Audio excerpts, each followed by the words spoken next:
Hi! In front of me is Realme Narzo 50A Prime, and today I would like to show you how you can operate vibration settings on this device.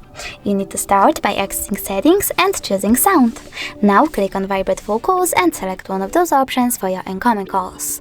Never vibrate, always vibrate, or to vibrate first then ring gradually. I will go with vibrate first then ring gradually, so I have to click on it and go back. Now scroll down and click on shortcut to prevent ringing. Over here, you can select vibrate by tapping on it and then go back. Lastly, click on the switchers next to touch vibration and charging sounds and vibrations to switch them on or off.